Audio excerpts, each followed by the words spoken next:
బాలయ్య బాబు ప్రస్తుతము హోస్టింగ్ చేస్తున్న unstoppable season 4 మస్తు విజయవంతంగా నడుస్తున్నదట. అయితే ఇటీవలనే విక్టరీ వెంకటేష్ గిట్లా ఈ కార్యక్రమానికి హాజరైందంట. మామూలుగా విక్టరీ వెంకటేష్ గిటువంటి కార్యక్రమాలకి అసలు ఓడు. ఇక ఇప్పుడు ఒక్కసారి ఆయన అడుగు పెట్టడంతోని ఏరే లెవెల్ సందడి నెలకొన్నదంట. అయితే ఇవాళ వీళ్ళిద్దరు కలిసి ఉన్న ప్రోమో ఒకటి ఈడదల వేసిర్రంట. ఇక దాంట్లో చూస్తుంటే ఎప్పుడెప్పుడు చూద్దామా అన్నట్టుగానే ఉన్నది. మొత్తానికి బాలయ్య బాబు వెంకటేష్ని మస్తు హుషారుగా ప్రేమతోని పిలిచినట్టుగా పడుతున్నది.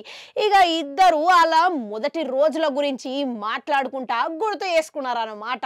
ఇక మాటల మధ్యలోనే 4 స్తంభాలు అని ఎత్తి నాగార్జున, చిరంజీవి, వెంకటేష్, బాలకృష్ణ ఇలా 4 ఫోటో పోస్టర్ ఒకటి తెర మీద చూపించారు. ఇక వాళ్ళ గురించి ఇట్లా మాట్లాడుకోవడం జరిగింది. ఇక అప్పట్లో ఎట్లుండనో ఎరకనా అనుకుంటా మస్తుగా హుషారుగా సరదాగా మస్తు వినోదకరంగా జరిగినట్లు అర్థమవుతున్నది.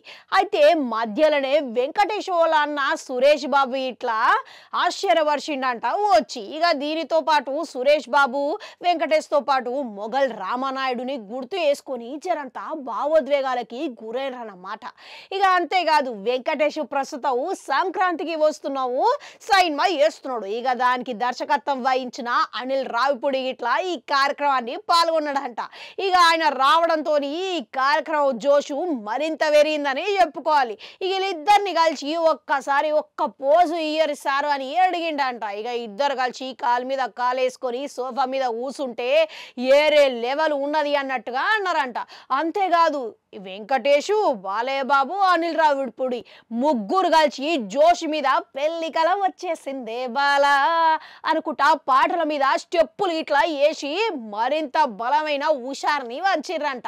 ఇక అంతేకాదు ఏదేమైనా సరే కానీ ఈ కార్యక్రమాల మస్తు వినోదం అందించినట్లుగా మొత్తం అవపడుతున్నది.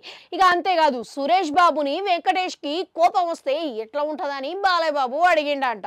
ఒక్కసారి చెయ్యి వెనక్కి వెడితే వెంకటేష్ అంతే అన్నట్టుగా చెప్పిండంట.